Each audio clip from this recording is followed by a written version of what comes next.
Ladies and gentlemen, welcome to episode 101 of the Division Z podcast. My name is Jason. And I am Terra Maledicta Reborn. And I am Terra... Yep, that's exactly what we're going to be talking about today, actually. Wow, welcome to the show, Terra Maledicta Reborn. Thanks for joining us.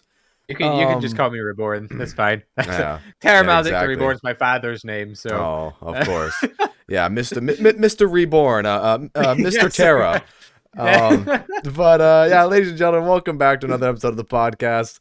We got a lot to talk about today, actually, surprisingly enough. We got to talk about Terra Maledicta Remastered, also known as the Archon, coming soon, very, very soon to Vanguard Zombies, the round-based version of Terra Maledicta.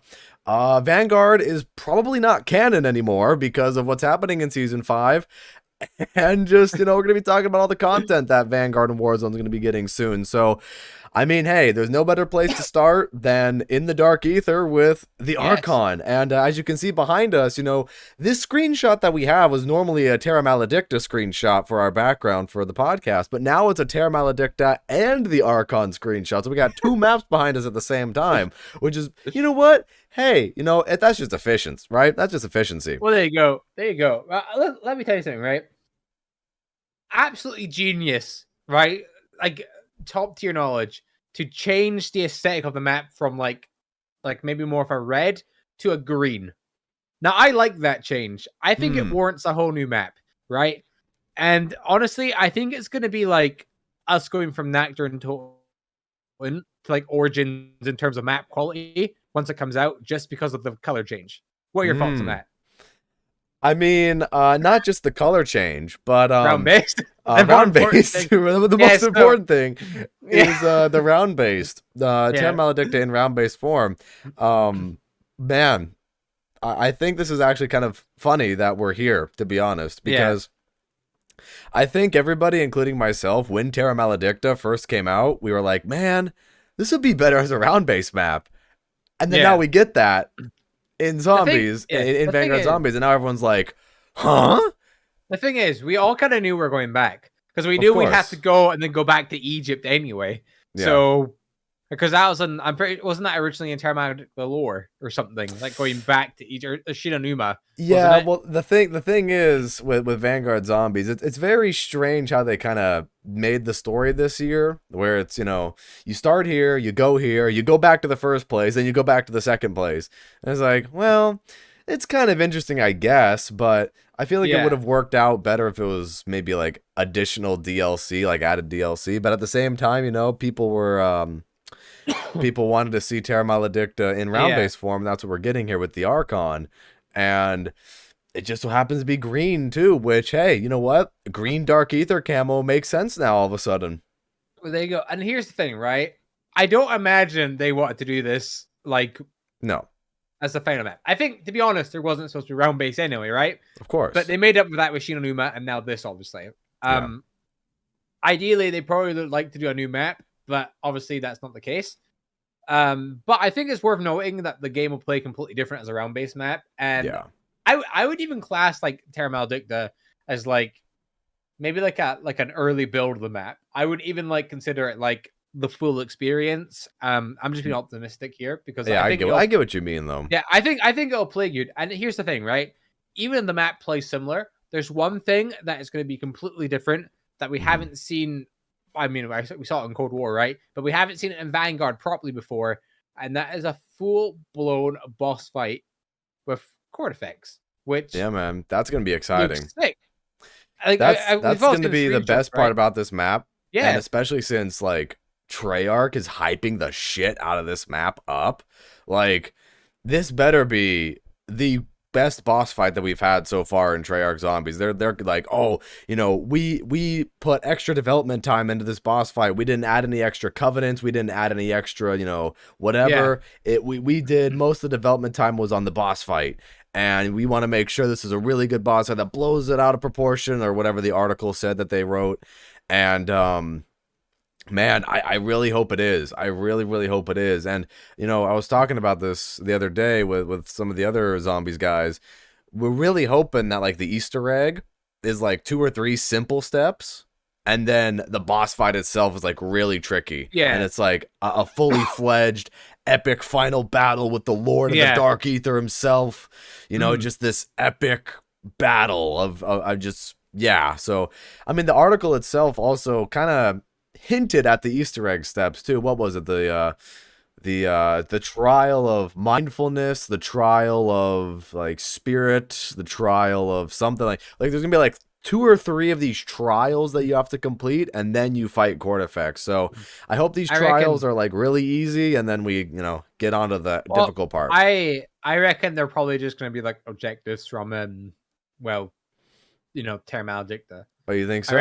I reckon that's all it'll be. But that's not a bad thing, because obviously, here's the thing. We know, I mean, the Shinonuma Reborn Easter egg wasn't too bad, right? But I think like I thought it was pretty good. We're here for the boss fight, so we want to like experience it. Yeah. So like, it kind of gives me Forsaken vibes, where Forsaken's Easter egg is easy enough. You know, it's the easiest Easter egg, I think, in Black Ops Cold War. But then the boss fight, you get into the boss fight, and there's so many special enemies, and the Forsaken, if you're not careful, can really kick your ass. Yeah. So I'm getting kind of Forsaken vibes from this, where maybe the, you know, Easter egg steps are going to be easier, and then you go to the boss fight and everything. But yeah, I mean, that's an interesting point about maybe some of the trials for the Easter egg or certain objectives from round base to really kind of mix them together, maybe the way they would have liked to, potentially. Yeah. I mean, and you said it earlier, they you know, round base wasn't supposed to be in this game in the first place, and to kind of piggyback off of that, it's kind of when you look back at it in hindsight and you see that Terra Maledicta remastered, right? You know, it's basically what it Reborn. is going to be in this game. You know, you kind of look back at it in hindsight and you go, well, what choice did they have, really? Because they had to scrap their whole objective-based timeline and scrap all of that, which, hey, you know what? The majority of the community didn't really like it. I'm not the biggest fan of it either. I thought it just didn't really gel well with the formula of zombies. If it had more development time and it actually harmonized with round base, then it probably would have been better.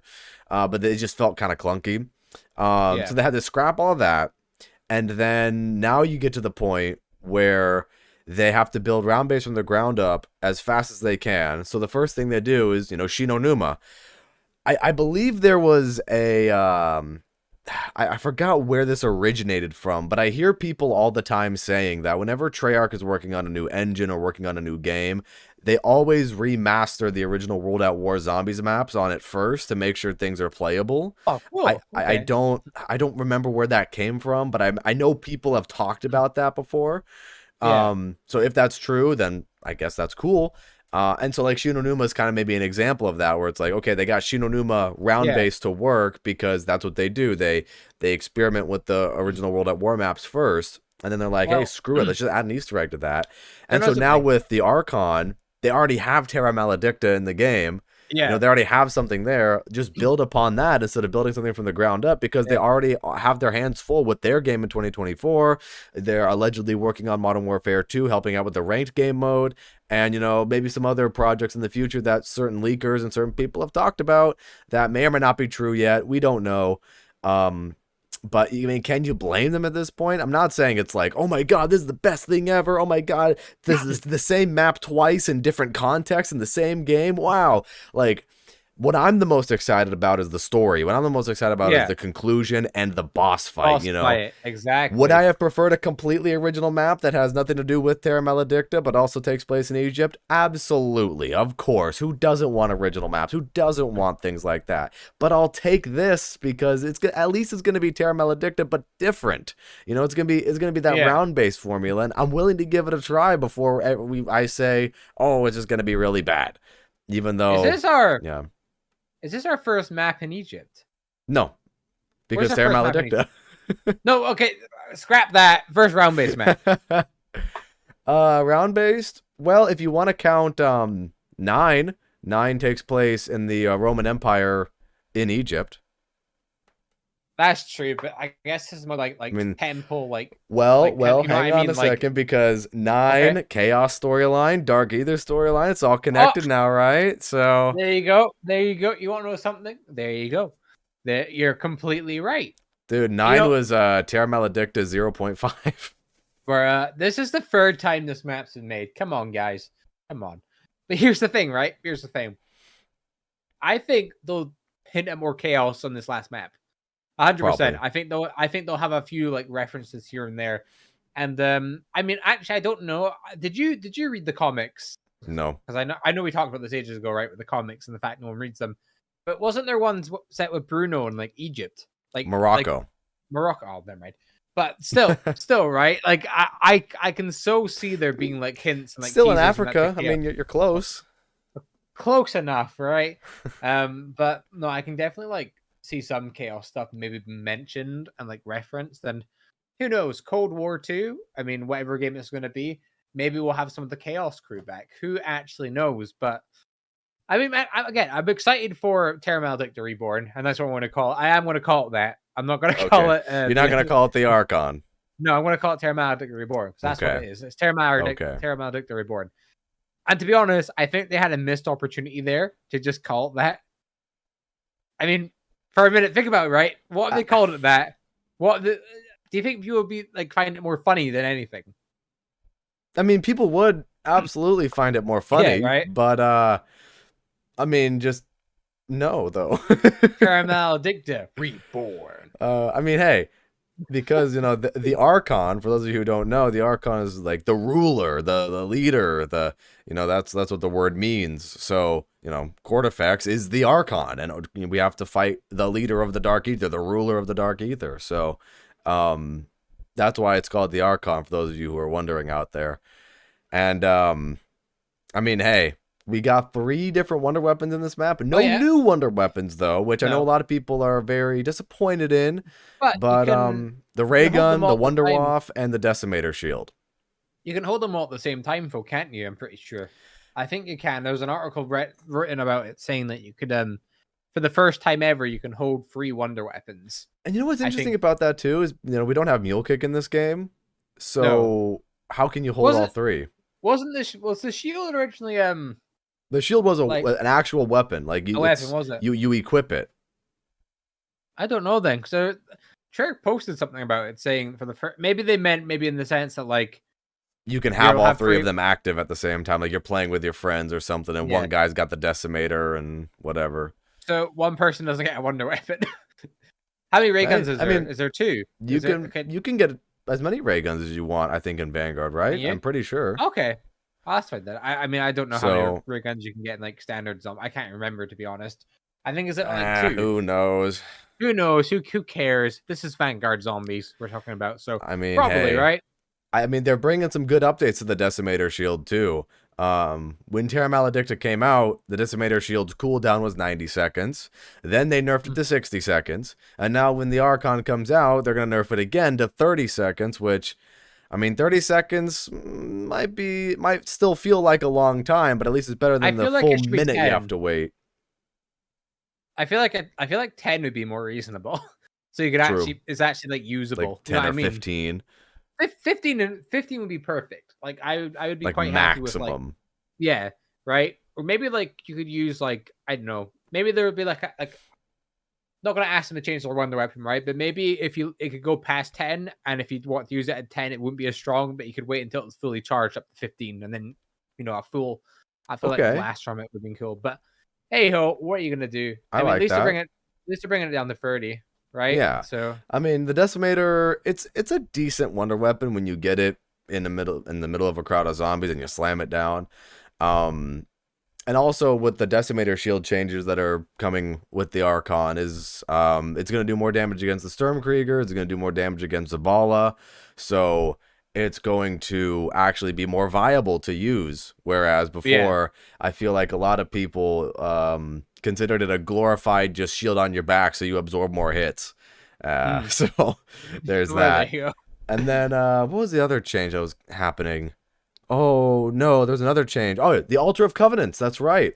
The Altar of Covenants is going to refresh every single round now on round based instead of every 3 rounds like it is right now on Shin Onuma. So every round you can switch out your covenants, and well, if you have a heart, that is. I mean, having the sacrificial hearts, I hope they give you one every round to, go with the covenant changes. That would be nice.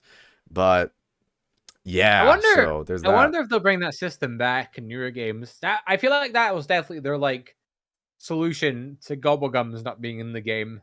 But you know what I mean? While still Maybe. kind of have, I mean, but saying that, really. obviously, like Mhm. then it had like certain like perks were hidden behind it, and then like ammo mods as well, weren't they? Well, the thing is when comparing the Altar of Covenants, if you want to compare it to any system, I think it would be actually more appropriate to compare it to the ammo mods from Cold War. Yeah, Because, Shatter Blast, Napalm Burst, Cryo Freeze, all those in Cold War, even though there's only 5 of them, they're 5 really good ones. And yeah, so what Treyarch, I think, kind of, words, what Treyarch tried to do here with the Altar of Covenants was to make it so that, oh, okay, there's more of these alternate ammo, alternate, power configurations that you can have on your weapon. It doesn't have to be the same 5 every time, You have Deadwire is a covenant now. Deadshot, which used to be a perk, is now a yeah, covenant.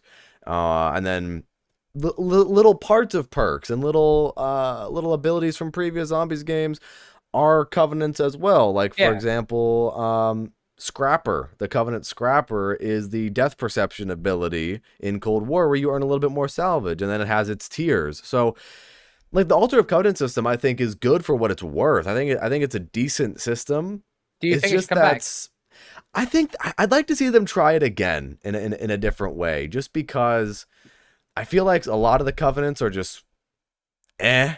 Some of them are just kind Okay, of how mediocre, about but then how about this? there are some that can be very helpful, like Dead Shot, Dead Accurate, Legendary Cryo Freeze. Like there's a lot of them there, and I think it's also because it has like the different tiers of it too.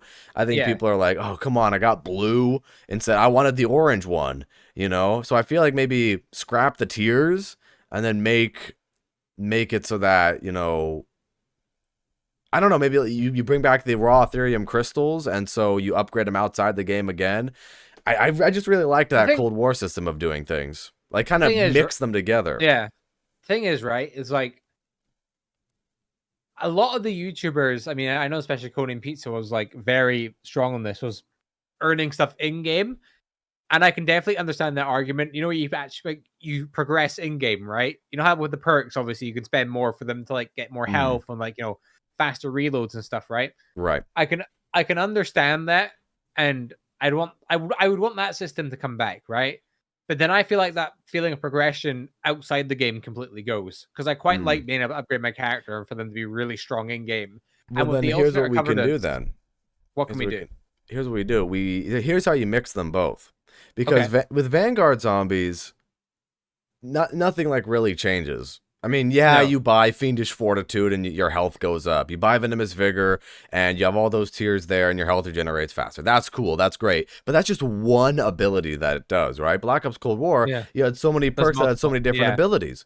So if, to harmonize, to meet in the middle here for the people who want to upgrade things in the game and people who want to upgrade things outside the game, have the same system of upgrading everything outside the game. So you get your raw Ethereum crystals, you upgrade Juggernog tier 1, 2, 3, 4, 5, Speed Cola 1, 2, 3, 4, 5. Then you jump into the game, and then you have the purchasing progression tiers like you have in Vanguard. So tier 1, you get your tier 1 ability. You buy it mm. again, and then you get your tier 2 ability, right? Oh, And let's so say, for you're example, you don't yeah, have Juggernog maxed out. You only have you Juggernog can up only to tier 3. you You can can only only buy buy it it a certain way. 3 times. There you go. That's it. I That's how think you that's do how it. you would do it. That's how Yeah, you make the that makes. systems into one. I think that makes perfect sense. Like 100%. I think that'd be the best way because then you're getting that progression. But when you jump into the game and grab Jug, you're not like a god, you know? Right. Because don't get me wrong, I like jumping in and just easily killing zombies, but I think that's a great in the middle solution of that. And with the alternate covenants, right? I think what they do is with some things is they revert back, for example, the ammo mods, right? Just Mm-hmm. put them back in the pack a punch. I think that Agreed. makes the most sense, right? But with the alternate covenants, But ammo yeah. mods back in pack a punch and perks like as actual perks, like like Deadshot and stuff, right? Right. But with the alternate covenants, we get gobblegum abilities that we haven't had in a while. So like make it so that's like a Okay. gobblegum machine, but like not with like perkaholics and stuff. Make The it so it's altar of like gobblegums. yeah, well, you know what I mean, right? Make it Yes. like an elixir alternative where you can't pay for Mm. them, right? Because that's broken. But give it so like you can get like an anywhere bit here, or in plain sight. Certain ones that are like pretty like Okay. They'll be useful, right? They'll be useful, but they're not going to break the game in the long run. It's just abilities that'd be nice to have, right? So like, yeah, I mean, I totally get what you mean there, and like even if they wanted to, bring Deadshot back out of there and make that a perk again, take out Cryo Freeze and Dead Wire and put those back in the Pack Punch machine with Napalm Burst and Brain Rot and all of that, right? Like, absolutely do that. Certain abilities could stay there too, like Critical Expertise, I believe it's called, or oh no, was that Explosive Expertise? No, Critical Expertise. That's what it is. Where it has a chance that if you shoot a zombie in the body, it might count for a headshot, which is basically the head drum of Gobblegum from Black Ops 3. Or like Scrapper, like I was saying. Scrapper was a good ability for Death Perception, but I don't know. I don't see them bringing back Death Perception, to be honest. So maybe leave Scrapper in the Altar of Covenants. Unholy Ground, where the longer you're stationary, the more damage you do, and that has a cap. Obviously, you're not going to be one tapping everything if you're just sitting in a corner. But like I definitely understand what you mean there. Where there's definitely a happy medium to be found here between both systems, and let's just see what they do for 2024 if they're able to find that, because I think Vanguard Zombies, for what it's worth, has actually introduced some very interesting ideas. Very, very interesting ideas. Not executed as well. As not to the fullest potential that I think they would have liked to, because of the development constraints. Yeah. I think it's definitely down to more the fact that they had these ideas and they had them in a completely different image, but with time and budgeting and the fact they have like 4 people working on the team, right? For Zombies, they just couldn't do it in time. And something tells me Vanguard Zombies wasn't planned from the start and was probably planned like absolutely not like a month before the trailer came out, maybe, or something. Dude, absolutely not. I mean, they announced that Treyarch was working on it after the game was announced, and it just seemed no one had any idea that was happening, you know what I mean? It just seemed very confusing to me. Where it's like, well, all right. And we talked about this before too, where it's like, Sledgehammer needs the extra help developing their game, and it's like, what's going on over there? But it does really seem all very rushed and very, not the way they wanted it to be, But I do think this is a good learning opportunity for Treyarch, because now what they can do, and especially with the Archon, and people haven't really liked Vanguard Zombies to begin with, they could just really take this next map and just experiment and have it be a playground of, okay, what can we do with this engine for 2024? What can we do with this engine for our next game? And how can we, expand upon this and, really test some things out? So with the Court Effects boss fight coming soon, this will be like their opportunity to test something on a grandiose scale to see if, see how they can make it, see if it works. And, I mean, I think there's definitely a light in the dark to take from this, even though, it might seem all bleak and it might seem like Vanguard Zombies is just completely crap and things aren't really great. I think there's definitely some positives to take from this. And I have a good feeling about the Archon, but at the same time, I don't have my expectations really high. I'm very neutral about it. Like, okay, it is what it is right now. Let's see how it plays out, but I'm looking forward to it. I think it'll be on par, if not like a little better, a little worse than Shinonuma Reborn. I think I think the boss fight will ultimately carry it, right? That's what the map will be remembered for. Most likely. The thing is, right, with a lot of maps, they are remembered for certain little things they do. Well, I mean, for example, back with the Shadow Throne, I think it was called, in World War II Zombies, they had like a cool Easter egg in the main, like not spawning in area, in the main like open area. There's an Easter egg where you could like shoot certain words on stuff, and you get some of the old wonder weapons back from previous World War II maps. Oh, and, like, wow. certain features in a map can definitely carry it. I mean, look at Mephistopheles in Infinite Warfare Zombies. Right? Prior to that, wasn't seen in the most positive light. Don't get me wrong, all of the maps are really good. Zombies in Spaceland, Raven the Redwoods, Attack of the Radioactive Thing. All maps are very like fondly looked at. But after Mephistopheles, bam, completely changes the game with director's cut and stuff. That's what brought people back, and that's what the game left with remembering. So if they can nail this boss fight and make it so it's something people remember, and people are like, oh, I wish this boss fight was more like the Cortex boss fight, then I think that's a win in their book. If they can plan a really good boss fight with this engine as well, and they know they can do it, full steam ahead for the next game. I don't know about you, but I am so excited for the next game they're making. Agreed. I know this is the last zombie map we're probably going to have for 2 years, but in a way, it gets me more excited for zombies. That's painful. Right? But in a way, it gets me a bit more excited for zombies, right? Because I know when their next game comes out, you know, new content for the first time in 2 years, right? New content. What's it? The community will be maybe at an all-time low, if anything, right? Just because of that, but will be revived completely. Yeah. I don't know. Past week or so, I've really gotten back into zombies. Like, not so much for the gameplay, but so much for like looking at the story stuff with it. And like, I'm throughout the next like the year and a bit, I'm wanting to make longer, well-detailed videos. That's where I've been like recently doing. Like, past week, I've been working on a video, and I'm only 2 minutes into like editing it because it's such like, I want it to be something where it keeps you entertained from start to finish, right? Yeah, there's like that. There's that substantial content there that everyone's like, you know, it flows really well, and people are gonna want to stay on and listen more. And that's the thing, right? So that's where I'm gonna want to take my channel with zombies and stuff. But it gives like everyone a bit of breathing room to make their content and hone their skills in terms of zombies and editing. And when the next game comes out, the community will be coming out swinging. Honestly, like for sure. When it comes to that, everyone will be back. It'll be super fun. And I mean, the only thing that can change that is if they have a zombies only game in 2023 that's just been like leaked. But I don't see that happening, to be honest. What we will see, I don't see it happening. If it does happen, great, but probably not. And to be honest, I would like the idea of waiting a bit longer is appealing to me because then it gives them more time to make a really polished product. You know what I mean? Right. So they have more development time. They have more time to work on something to make sure it actually works, and they have more time to add a pause button, and they have more time to add a pack punch camo and a wonder weapon at launch, and you know, all of that, right?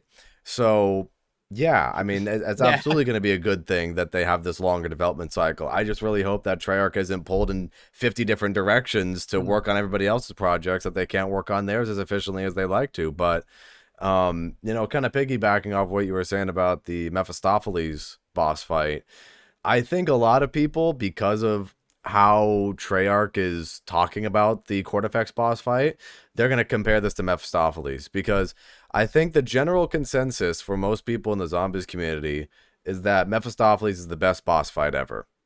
And so with Treyarch trying to hype up this boss fight and trying to say, you know, this is unlike anything we've ever done before, this blows other boss fights out of the water, or like I said, whatever, I'm paraphrasing what their article said. You know, I think a lot of people are going to be like, wow, okay, guys, you know, let's see how this compares to Mephistopheles. You know, Mephistopheles is a big demon guy. Cortex is a big demon guy. Let's see what's going to happen here. And, yeah, I feel like if it's not up to par with Mephistopheles, everyone's going to just have a complete field day with it and just be like, ha, told you guys that, you know, this isn't going to be good or whatever. And then if it actually does live up to the expectations, I think people are going to be pleasantly surprised. And Vanguard Zombies would have redeemed itself in some way. All I'm hoping is that the boss fight, first of all, is fun. Yeah. He has a different few moves, not just like a slam or something, and then he goes away and then you get to fight zombies, right? Oh, I don't think so. I don't want to be that, like, we don't really interact with him too much and we're fighting zombies. I want it to be obviously that we're more focused on him than anything, and with zombies to be kind of like coming like in between stuff. Like Der Eisendrache. Like, exactly, right? We're like, you know, we have moments where we're completely focused on him, but then he might go away for a little bit and we're fighting zombies and he comes back, and then but I mean, ideally, Mephistopheles boss fight style is what I want. Like, imagine him going under the map and then coming around from the other side. You know what I mean? I think he might. Yeah, absolutely. Yeah. So, I'm excited, to say the least. And, you know, and that's something for Vanguard Zombies. I mean, we both thought that it was going to get cancelled after the second map. And we were pretty confident that the game was like, there was going to be no more content for it because of like the reaction to it. So I'm gonna be honest, man. I after Terra Maledicta, after the the poor reception of that, I genuinely thought we were just gonna get one more map. But the fact of the matter is, we have Shinonuma, and then now we have the Archon, and now it's 2 extra maps. It's only one more than what I thought we would get. But hey, it's still better than what would have happened if there wasn't something there too. You know what I mean? Yeah. I know it's like. How do I word this? You have the people out there on the one side where it's like, oh, content is content, just play it, have fun, enjoy it. This isn't even supposed to be Treyarch's year. This isn't even supposed to happen. Just enjoy it for what it is, right? Yeah. Then on the other hand, you have well, we will enjoy the good parts of it, and we will enjoy what is actually good about the game, like the Shinonuma Easter egg, for example. I like Shinonuma's Easter egg in Vanguard. I think it's pretty fun. The Wonderwaff in Vanguard is pretty fun to use as well. But we also have to keep in mind that, content is you have to really think about the kind of content that you're consuming. And we've talked about this before too. So if things are just really bad, I don't want to play it just to play it. No, I want to play it because I want to have fun with it. I want to play it because I'm going to enjoy it. With camo grinding and things like that. That's why I liked Black Ops Cold War as well. Black Ops Cold War had a fun camo grind to me, and I enjoyed going on Die Maschine and Firebase Z every day and grinding some camos, and that game was a good game. With Vanguard Zombies, Duran Fong, Terra Maledicta just haven't been the greatest experiences, and I haven't had as big of a drive to play Vanguard Zombies, and so I think there should be a distinction to be made here where, yes, of course, I think everybody should play it before they judge it and before they're like, oh, this is the worst thing ever, blah, blah, blah. But then don't play it just to play it because, it's just content and we just have to consume everything and we just have, Call of Duty fans should just be sedated and just love everything, right? And those are kind of the two sides that I'm seeing where it's like, shut up and play it. It's content, whatever. And then the other side where it's like, well, hang on, guys, this is probably not going to be good, so I'm not going to play it at all. I think there needs to be a middle ground. Again, I think there's a lot more nuance than people realize, and give it a chance. If you don't like it, cool, you don't like it. If you like it, cool, you like it. I'm sure there are some people out there who even like the objective-based maps too, even though, it might not be the most popular opinion to like the objective-based maps, but hey, fuck it, right? It's literally a video game. And, if that's the kind of content that you like, then I guess that's the kind of content that you like. I'll be confused. I'll disagree, and we can talk about it. But as long as you can make cohesive points as to why you like it, and you're not just like, oh, well, I'm just playing it to play it, and I just love consuming content for the sake of consuming content, and I just I buy every bundle in the store, and I you know what I mean. We talked about this before, where it's like be an actual person, and have opinions. Don't be an NPC. Did you say minions? No, have an opinion. I said minions. Bruh, Minions, The Rise of Gru. Bro, we're not talking about that again. My favorite movie. Bro. But, there's that. But then the other thing is, too, about Vanguard, and speaking of content that we're going to be getting here, what a mess the post-launch story is for Vanguard and Warzone. Huh? You would have been a hell of a ghost. But there's not going to be any ghosts. Because Rourke's in Vanguard. Yeah. Rourke, Menendez, Khalid al-Assad, and Seraph from Black Ops 3. The futuristic character is coming to this game. Now, I think what this means to me is that Vanguard, I think past Season 2, is not canon at all. Because Season 2, Season 1, Season 2. King Kong in it. Well, okay. Godzilla and King Kong. But I mean, the thing is, right, in the story, the actual kind of storytelling of it, right? We can understand that it was there, but we just don't have to acknowledge it. In future games, they don't have to acknowledge that because it's like Bigfoot, right? Who's actually going to believe they were actually there, right? Well, no, I get what you mean, but I'm just talking about how everything just doesn't make any sense. Even if we remove the King Kong and Godzilla thing, even if we remove the Terminator and all of this, the story just doesn't even make sense to begin with. What's more confusing, King Kong, Godzilla, or every like character from Timeline and games coming into this one? Oh, the different characters coming into this one, because now, at least now we even have people that are like not established in the new timeline in here, because I mean originally what I thought, right, and I thought the majority of people thought this as well, but maybe not, is that I thought at first that every Black Ops game was canon, right? But now it looks like anything they feel Cold like War, everything post Cold War might not be canon for the Black Ops series, right? So Black Ops 1 and Black Ops Cold War is canon and World at War, but then the rest of them aren't, right? That's what I thought originally, right? So, I mean, now they're bringing people for like Seraph back. They got Rourke from Ghosts, which is so. The thing is, this is so confusing, right? Because is Ghost canon in this timeline? Because if it's canon in this timeline, that means Infinite Warfare isn't canon, because in Infinite Warfare, Attack of the Radioactive Thing, you can find movies, and you can find Call of Duty Ghost, the movie, on a record, like a tape thing, right? So that means that that's not real, and as well as the Extinction map. So what is it? It's so like, is it just a skin? Is it just a skin, and that's all it is? Here's the thing about Season 5 right now. Season 5, we can interpret this in two ways. The first way we can interpret it is... Actually, one point I have to bring up. Right? It's not even like they're just skins they're adding in. They're like the main theme of it, because they're people... They're in the main cutscene. Right. So it's not even like... So this is how we... Okay, two ways to interpret it. Number one, that, just Season 5 is like not canon at all. And this is just a fun... fuck around, just whatever kind of season, right? Just, kind of like a COD Mobile kind of a season where, hey, things are here and it just doesn't make any sense. And, everyone will eat it up because it's Menendez. And, oh my God, look, Or two, like I was saying earlier, we can say that, anything past like Season 2 is just straight up not canon, because Seasons 3, 4, and 5 have been dictated primarily off of like events.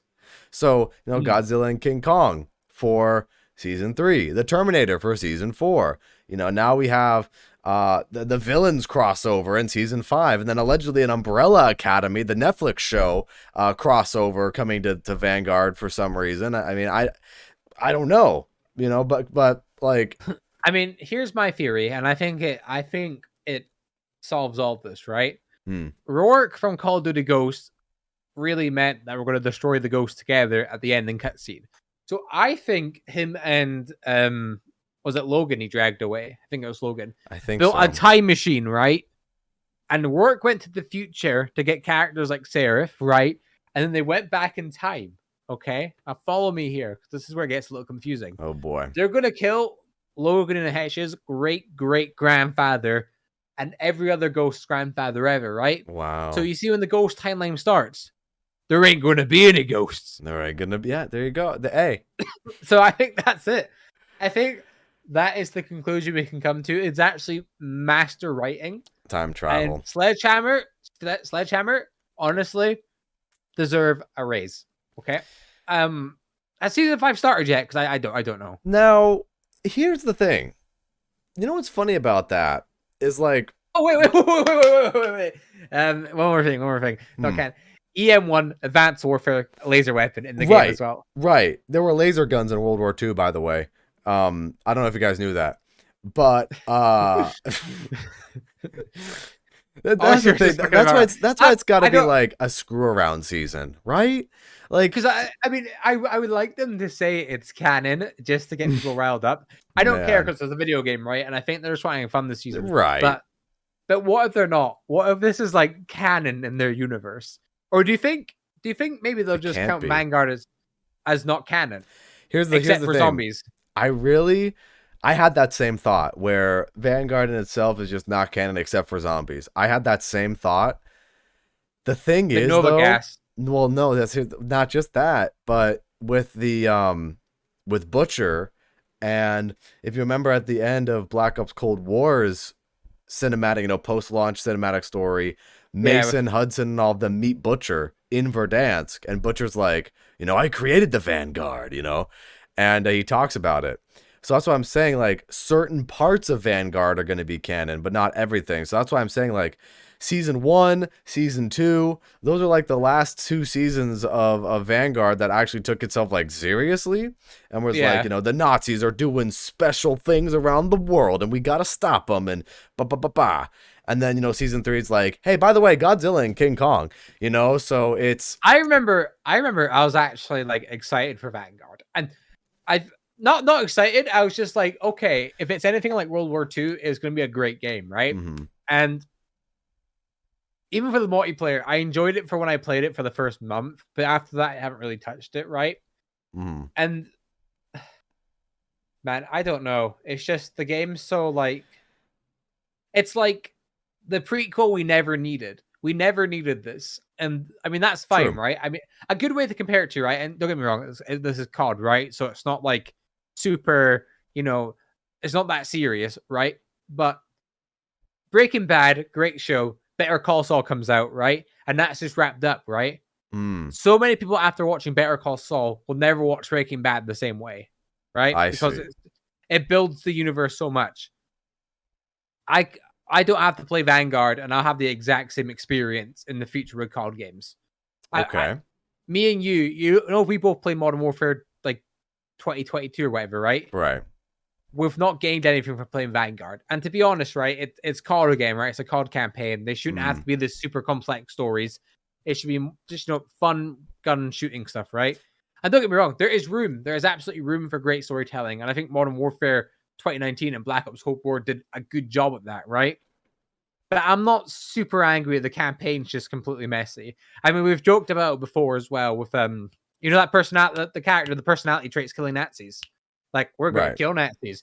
Right. This gun's going to be good for killing Nazis. Right. You know, right? Like, and it's like, yeah. So Well, here's the thing about that though. It's very interesting that you bring that up because like yeah, video games more and more as the years go on become more and more cinematic when it comes to storytelling and it comes to, yeah. you know, a campaign. But then when you look at multiplayer games and you look at, you know, what game companies do with that, it is very just mess around, have fun. I mean, look at Fortnite. Fortnite is just, you know, crossovers everywhere, constantly updating the map, constantly like doing their crazy thing over there. And then, you know, Call of Duty is a little bit different because I think where your realism comes in, because you have the crowd of people Is that will the talk about campaign? realism is the campaign. Exactly. Campaign needs Yeah. to be grounded. The story needs to be grounded in reality. And that's what people will, that's the anchor to what people will give the legitimacy to your universe. So if you have a really good story, baseline story that people could like from the campaign, then you go off the rails with your crazy multiplayer and you have fun with that. At least you have an established universe that people can be like, oh, I remember that from the But campaign. Wow, look at this crazy thing that they're doing in multiplayer. Because, you know, multiplayer maps, even though they take place in locales that are canon to the story, the actual game of multiplayer you're playing, team deathmatch, kill confirmed, that's not canon. And you could just have fun with that, right? everything is canon in Vanguard. But that's the And thing. With Vanguard, it's one of those things where you go, okay, you have this cinematic story, you have the cinematic campaign that, you know, is just kind of a whatever campaign. You have the post-launch story, and you have just this very generic, very just, you know, oh, like, let's go hunt the Nazis over here. Let's go Nebula 5, which I don't know what the weren't they hell all the Nebula fighting? 5 thing is. Weren't they all fighting each other in season 4 Well, for that's the other gold? thing. That's the other thing. Like, what's happening? You know, so like with Vanguard's campaign, because of just how like mediocre it was, and just like, yeah, okay, we've seen this before. It's World War II, and you know the game was marketed as a post World War II game, and they played it safe and went, nah, let's just go back and have 85% of the missions be in World War II, and then the last mission is post World War II, and it's like, really, like, it just feels very off to me. So. But yeah, season 4 was very strange. We just randomly had Butcher and Arthur Kingsley fight each other over gold, and you had some of the other operators like Anna and what are some of the other? I don't even remember all the names, to be honest with you. All fighting there for gold. Season 4 might be canon, maybe outside the Terminator thing, right? You know, this Terminator's not No, real. Terminator is canon. because of Fortune's Keep, and Fortune's Keep is a Warzone map established into the Warzone kind of thing now. So I would say like maybe season 1, season 2, and half of season 4 is canon in Vanguard. And the fact of the matter is that we're even talking about this and how fucking confusing this is just absurd. That we don't know what's actually real in their story because everything is so all over the place. How easy would it be for them just to never mention anything that happens in Vanguard again? And very, because everything's very generic in Vanguard right now. And like, let's say for Warzone 2, for example, right? There's no like connection to. Here's the thing is, right? You like Caldera and stuff, right? I mean, there's not. I don't imagine there'd be any ties to that in future games, right? Like there shouldn't be. Maybe Verdansk, but that's about it, right? Mm. You know what I mean? Because you know how like Warzone and that are all canon to like the universes, right? That they're in, and all the games are canon together, right? Right. You would think that like, Caldera and Fortune's Keep, they wouldn't really need to mention them in future games, so maybe it just won't be mentioned. Well, that's the thing. Like, I don't know. Verdansk and Rebirth Island are so integral to the story that you have to mention those, right? Yeah. But yeah, with Caldera, I would have said maybe Caldera is more important, and you should probably bring up Caldera. Actually, no. Yes, you do need to bring up Caldera. Yeah, you do actually, because again, Butcher talking to Mason and everybody in Verdansk, he talks about Caldera, and he talks about how he went and hunted Nazis in the middle of the Pacific on Caldera. So you have to mention Caldera. Fortune's Keep? I don't know. Fortune's Keep, we don't know how this really fits into everything other than just being like a hideout for smugglers. And, I mean, maybe just kind of a side area, right? Like, and I'm all for that too, where it's like Fortune's Keep is kind of like the side quest, side objective kind of a map, for lack of a better term. I don't really know how to classify this. It's like just like a side map, side Warzone map. So maybe it's not like super integral to like the big story of everything, but it's like, hey, by the way, this is a side story to Warzone. Kind of like how you have Rogue One, a Star Wars story, right? Fortune's Keep, a Warzone story, kind of a thing. So maybe that's the context of on why Warzone, or why Fortune's Keep exists in Warzone in this universe. Maybe that's the reason. But at least with Rogue One, it actually, it takes place in between 3 and 4. So maybe that wasn't the best example, but it's a side story still. You get what I mean, though, right? It's that side story to Warzone that also happened, but like it's not like the main storyline. Mm-hmm. I also feel as if I said like way too many times in that sentence, and I sounded like a Valley girl. You said it. You said it the appropriate amount of times. Oh, okay. So you're fine. But yeah, I mean, it's very confusing right now with everything, and of course, remember when we were talking about, is Godzilla canon? Remember we were talking about that, because it's like everything that happens in Call of Duty, Call of Duty generally takes itself seriously. But now you have all these crossovers and stuff. So you had people legitimately thinking about if Godzilla was canon to everything. And, in hindsight, that was pretty stupid to think about, right? Because it's Godzilla. So it's just one of those things where I don't know what's actually happening with this post-launch story. Why, did Butcher kill Arthur too? Because now we have Butcher and everyone going through the forest, and then Arthur's not there with his team. So maybe that, but then at the same time, that's part of the season 5 cutscene, and then the season 5 cutscene has Raul Menendez stepping out of a helicopter with a laser gun in World War II. So like, what are we doing? I mean, that's why this has to be a mess around season. This has to be just complete, this is their Fortnite moment, basically. Have everything just super crazy and super random be added to Vanguard so that we can try to bring something to the game that's memorable, so people can be like, remember that crazy thing that happened with this game? So that Activision can like go back and say like, hey, remember when we did this? Remember when we did this crazy thing and you guys were like super overreacting about it. Remember when Raul Menendez was in World War II with a laser gun? That was pretty funny, isn't it? Yeah. So this is their Fortnite moment, season 5. Season 5 is just moment. a screw around season, kind of like season 3 was kind of a screw around too, I guess. And we just have to, I don't know, we just have to just play it, I guess, and see what happens. Man, I mean, don't get me wrong, it's been a hell of a ride with Vanguard, but It has. I mean, this is a good way to end it off. Just make it so everyone's so confused that they have no idea what's going on. There you go. One thing I'll say is I'm guessing Rourke will be with the battle pass, right? Or is that how that works? Or? No, actually, and this is another point that I was going to mention. Menendez is the cover operator, so Menendez is the battle pass operator. Okay, so the rest of them are gonna have to buy. The rest of them you have to buy, and this is such a huge missed opportunity for Vanguard and Warzone, in my opinion, because if they want to get player numbers up, right? They artificially inflated the camo grind and did things like that to make people stay on the game longer, to show their investors, hey, look, people are playing this game, right? Yeah. If they added all them skins into the battle pass, best battle pass from the year. 100%. Right.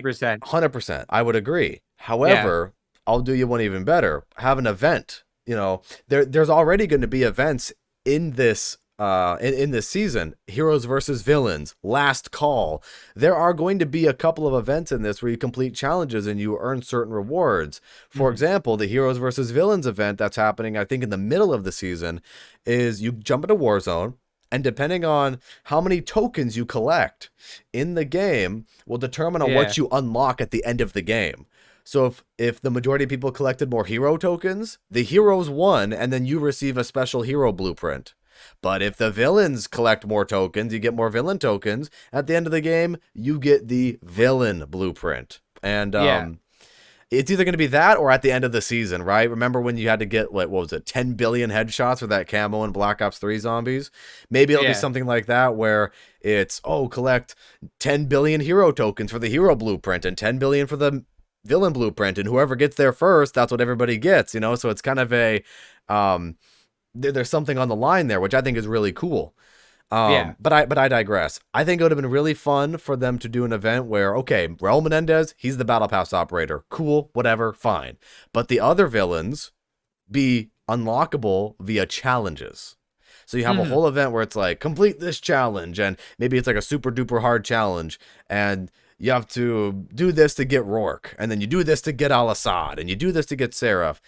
And I think it's a missed opportunity because you could have one in multiplayer, one in zombies, and one in Warzone for each of the operators that are remaining. Yeah. So for like Al-Assad, unlock him in multiplayer. Rourke, unlock him in zombies. Seraph, unlock her in Warzone. And you have these like seasonal challenges that correspond to each of the operators, and that's how you would get people to play your game more. But nope. Yeah. It's the easy way out with pay $20 for a bundle. And it's really unfortunate to see. And I think that was a very big missed opportunity for them to do something like this, especially with these Call of Duty villains that are supposed to be like, whoa, guys, remember these guys? And wow, play the game and ha ha ha. So missed opportunity in my opinion.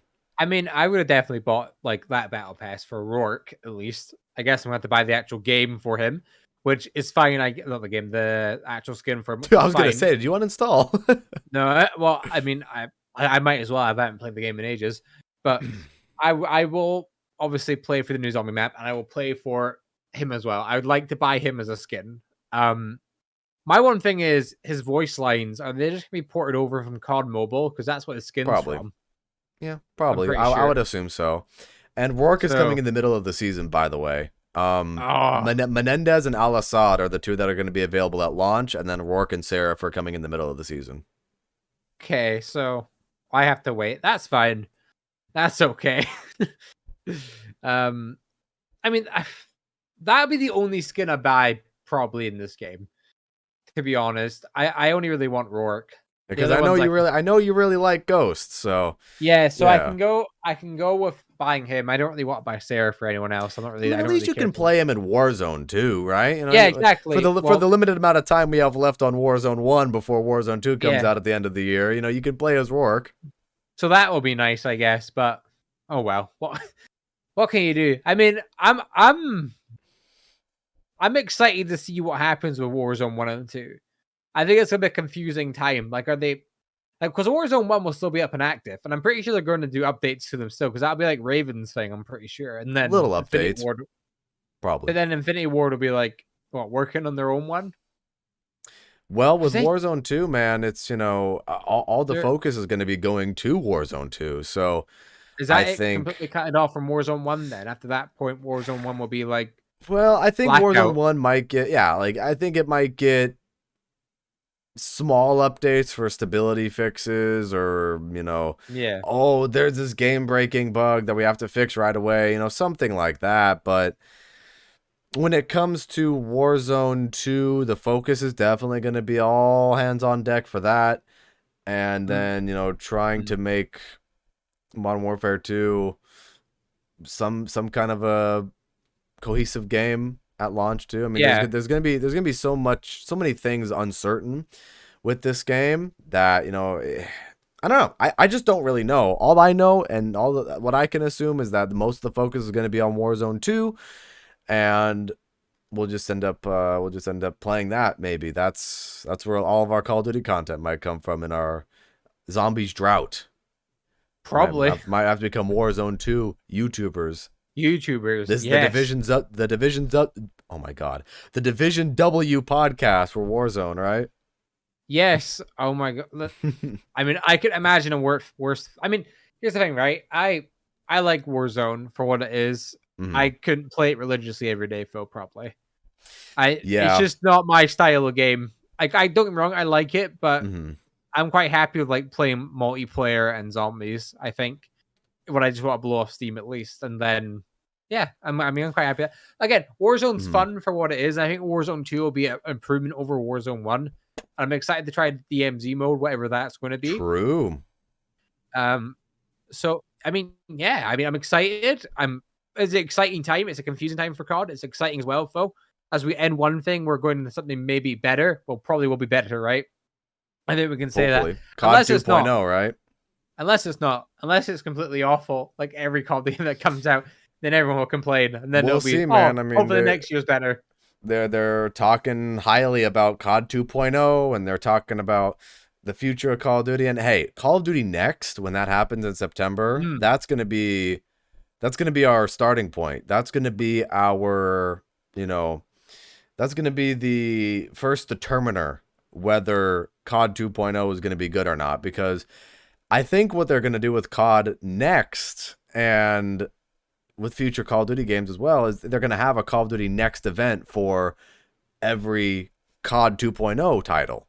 So if you have this community event, you invite the streamers, you invite the content creators, they play the game, all that, and you get the community involved a little bit more. That would be great, and we'll see what happens, man.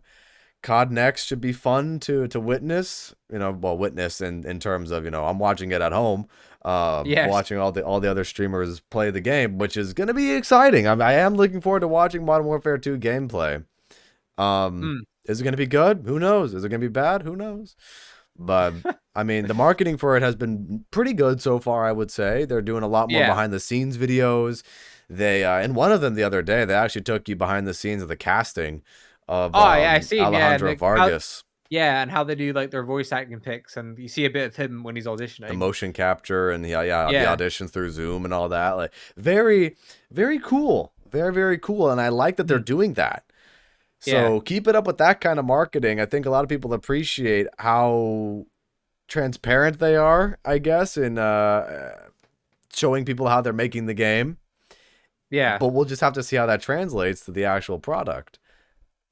Because like we talk about all the time, as promising as every Call of Duty sounds, you got to jump into it and play it to make your own opinion about it. So there you go. You can be a fan of the marketing, you can be a fan of the trailers, you can do all that. But sometimes at the end of the day, when the game comes out, it might not be good, and then that would suck. But it's just not what you expect, and then it comes out, and then it's just mess. Pretty much. So you never know. That is the way of the Call of Duty life cycle. True. Then everyone loves it for the first 2 weeks, and everyone hates it. True. That's another thing too. So that's how the vicious community Call of Duty cycle goes. Everyone talks about the COD cycle in terms of development, but we have the COD cycle for our community too, and that's how that's part of that, and that's how that goes. So there's that. But man, season 5 of Vanguard and Warzone, some very, very interesting things coming soon to Call of Duty. A complete screw around, mess around, have fun season in store for us for Vanguard and Warzone. Yes. Menendez, Rourke, all those guys. The Archon, Terra Maledicta 2 coming out on Wednesday at the time of us recording this video.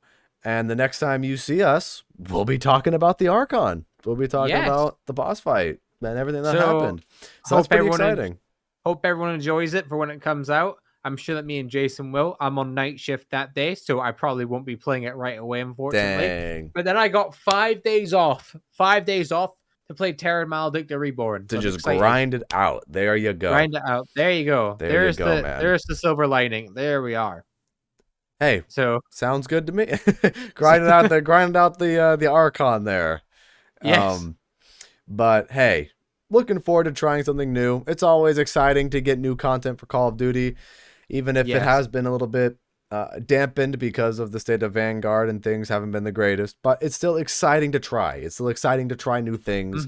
And we're going to see what happens in the Archon. We're going to kick Cortifex's ass on Wednesday too. That's going to be very exciting. And we get to use a laser gun while we do it. So that's pretty cool. I think actually, you know what's the thing? I'm really excited to use that gun in zombies. I think that is a good point. I think that would be cool, to be honest. All things considered. I mean, it might be like it was in Exo Zombies. It was shit in Exo Zombies. Hopefully it's not. Hopefully it's more like the Raygun Mark II V from Alpha Omega, where it actually does damage.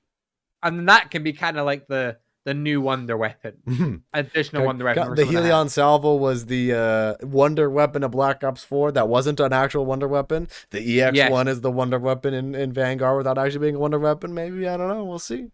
Listen, best case scenario. I will take it. I will absolutely take it. But why not? I mean, what a hell of an episode. We've actually had stuff to talk about. Here's what I love, right? When the zombie stuff is actually happening and we can just talk for ages, that is what I like. Not that we don't do that every episode, but there's like substance. There's more substance. There's news. It's fresh to talk about, and it's exciting to talk about new things. So exactly, man. And I mean, I'm just happy that we're gonna have this map, and then we're gonna have no zombies for 2 years. True. And the Treyarch team is going to be stepping into the shadows. Preparing for 2024, and that should be exciting. That should be very exciting. Into the shadows. Ooh. Stepping back in the Dark Ether. There you go. Going back into the Dark Ether with them, crafting the sequel to Black Ops Cold War. Ladies and gentlemen, thank you all so much for watching today's episode of the Division C podcast. What was your favorite part? And are you looking forward to Season 5 of both Vanguard and Warzone? Feel free to share your thoughts in the comments. Any other closing thoughts before we wrap it up today? I hope everyone enjoys Terra Maledicta Reborn. That is all. There you go. There you go, everybody. Well, thank you so much again for watching. Check out all the links down below in the description so you stay up to date with everything that we do. And with that said, have a fantastic day or night, depending on where you are in this crazy world. Have fun defeating Cortifex. We'll see you guys next time talking about the Archon. Should be exciting. Peace out. Bye, everyone.